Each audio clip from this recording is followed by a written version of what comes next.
Well, hello there, friends and kin. Long time no see. The holiday season was very busy for me, and I apologize. It's been so long since we've been able to get together and chat. Standing in one of my usual places for Sundee Service. Took a walk today with the ancestors, spoke to them a little bit, broke some bread with them, and now I'm puffing on this Aganorza leaf Habano, thoroughly enjoying. So today's going to be a little bit different from the usual Sundee service that I've been posting since this started. I want to share some very personal thoughts with you, my family. This holiday season was internally for me.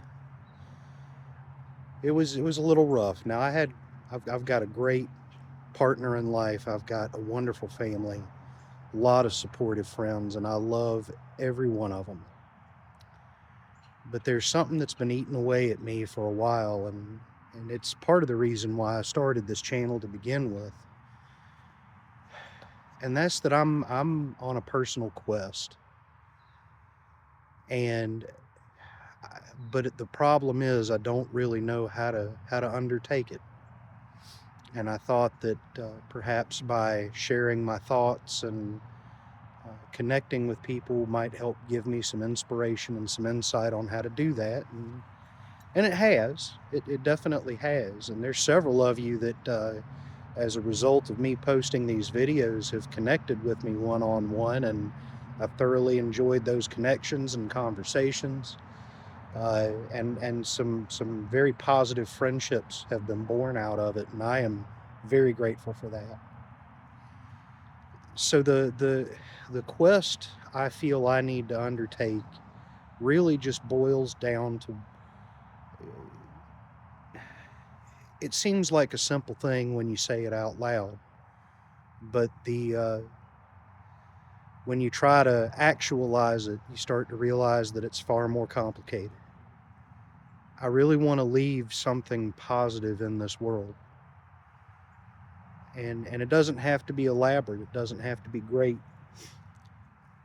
But when it comes time for me to check out and move on from this existence, I'd like to be able to say that I left my little patch of dirt a little better than the way I found it.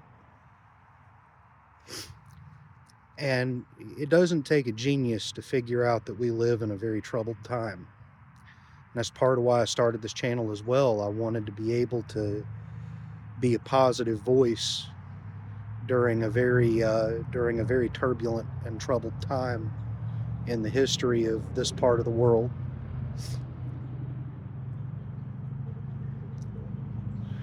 And I do think that I've found some success with that. But many of the things that are going on in the world right now deeply upset and trouble me. And I feel at a loss to do anything about it. I feel completely powerless to try to offer anything truly positive to the conversation, or to the environment as a whole. I mean, I know I can in my own immediate sphere of influence, and I'm not trying to devalue that, because all things start in your immediate space. But sometimes it's just so overwhelming, and there has been so much death recently, and it's over things that are, I'm trying to be careful how I use my words here, because I don't want to I don't want to make light or be disrespectful in any way to any of the people that have died, any of them. I think that's one of the most inhuman, disrespectful things you can do, is kick somebody who's already down. And I would never take part in that, even if I didn't like the person. That's irrelevant. When somebody's down, if you're not going to offer them a hand up, then just walk away. That's That's my stance on it. You don't have to be friends with people you disagree with, but you don't have to be their enemy either. And I don't like I don't like making enemies. I really don't.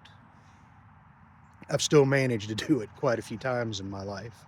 I think we all have. You can't be true to yourself and speak your mind without pissing off a few people in the process. If you're not pissing anybody off, you're not being honest. And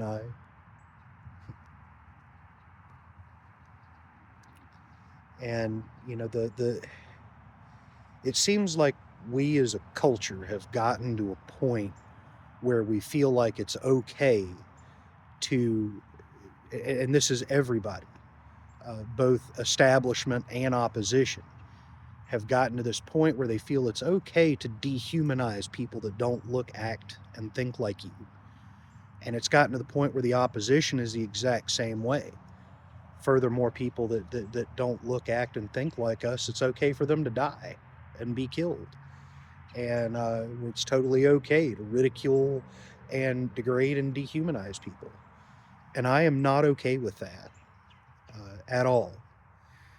And I'm sure you've probably seen this. There was a meme that went around for a while of a guy holding up a poster board that said, "We can disagree and still be friends," and then you see people on both sides of our cultural divide laugh at that idea, mock it, and just completely rip it to shreds. And always make sure that everyone knows I'm okay with, being friends with people I don't see eye to eye with on everything, but there's this one category of person that I don't see as human, and I see myself as morally superior than, and it's okay for me to degrade, dehumanize, and even act to destroy those types of people. And as far as where I stand, that's never okay. I don't care what the other person's ideology is or what their orientation or identity is. Dehumanizing, degrading, and destroying people is not okay. And from a historical perspective, that leads societies to some of the worst of the darkest places. And that's a place that I have no intention to follow anyone to.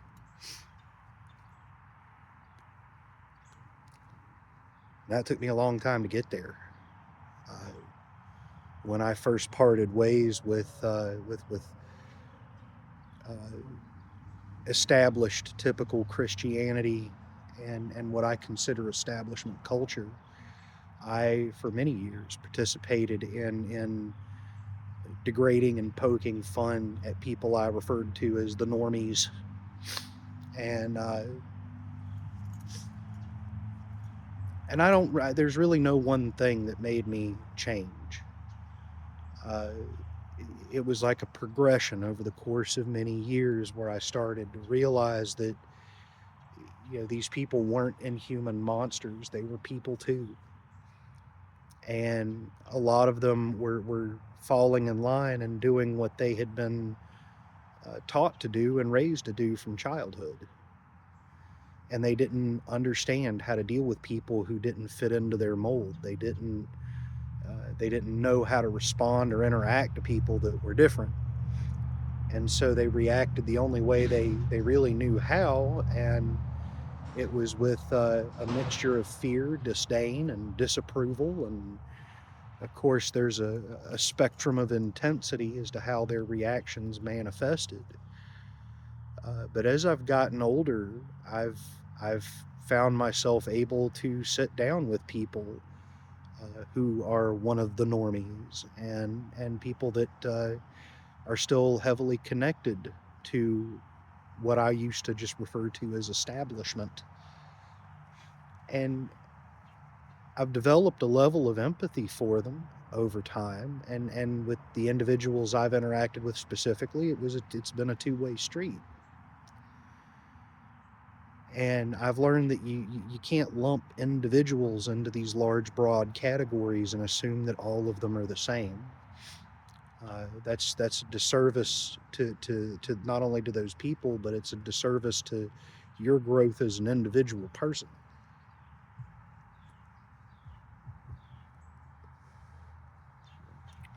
And I'm not saying you have to be best friends and uh, emotionally close and intimate with people whose views are opposed to your own. But what I am saying is you don't have to actively pursue being an enemy either. And but that's in a nice, neat little nutshell, at least as best as I can craft one, emotionally where I'm at right now. I see hate being thrown around everywhere, and I see it coming from everyone. Now that's not to say again, that describes every last individual. I'm just talking about people that make the most noise. And as a result, we've had several people die as a result of these irreconcilable divides that have developed. Now, to a point, these sorts of evolutions I think are natural, but I think we can deal with them a lot better. And I'm not making this video or giving some kind of lecture or sermon on how exactly to do that. I don't know. That's part of my point of, or the foundation of my point of frustration is I don't know. At least not on the big scale. I know that on the small scale, I can try to be in.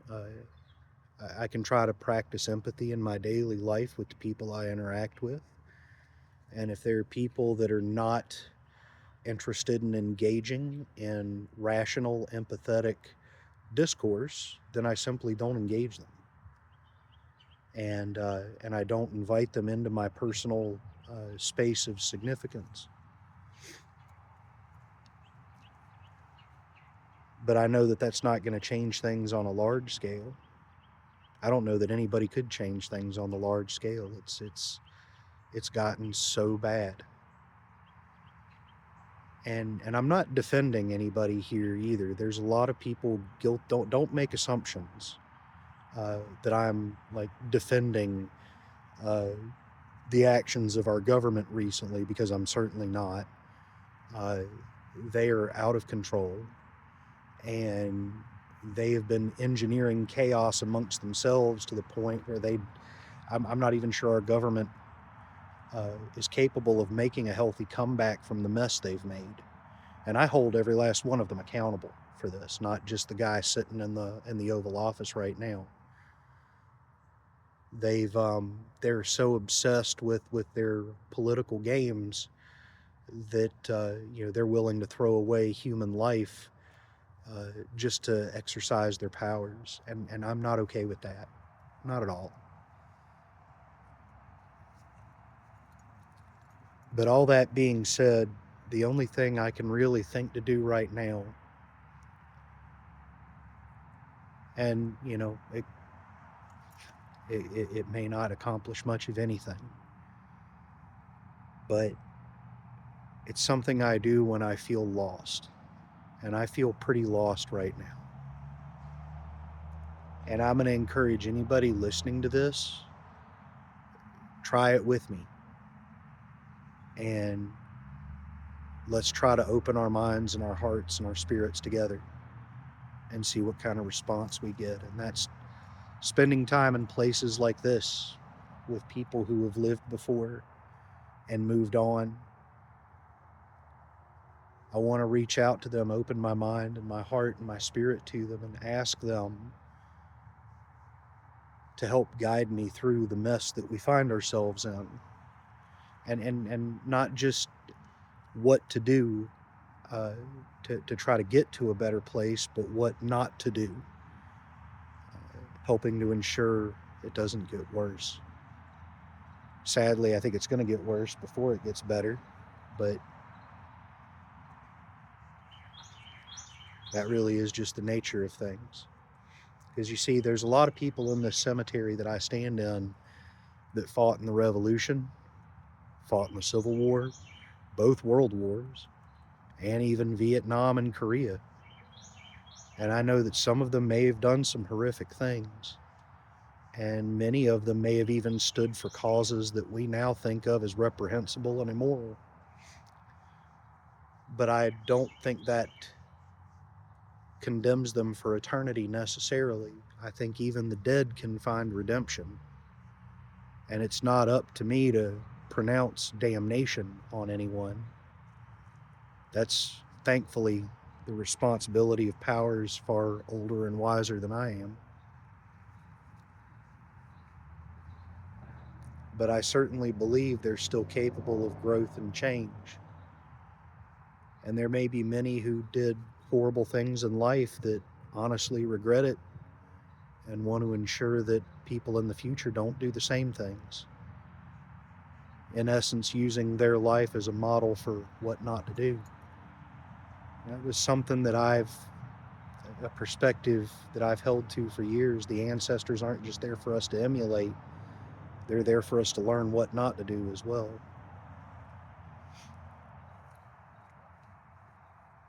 And so, however you commune with the ancestors, open yourself to them and ask them for guidance. What should I do? What should I not do? In the situation we're in, how can I make a positive impact? And how can I leave this spot of earth that I was incarnated on a little bit better when it's my time to leave? So for the remainder of this Sunday service, let's take a moment and pray together. Yes, I call it prayer. You can call it whatever you want. That's all up to whatever makes sense to you.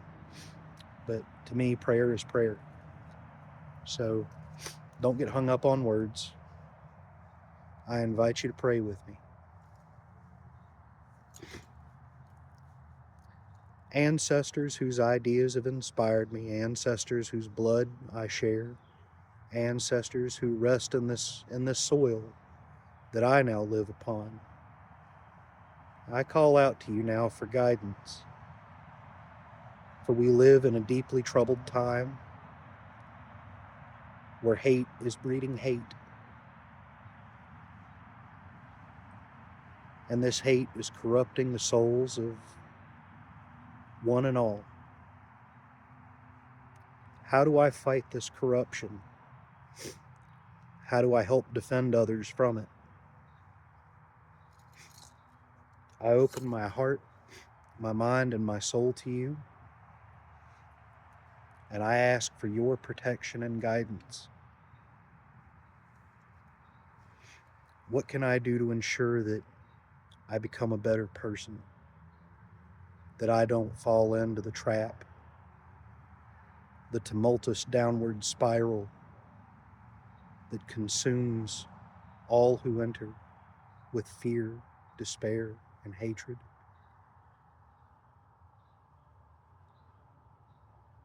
Teach me how to throw others a lifeline so that they can be spared from that fate as well. Teach me to protect myself and those I love.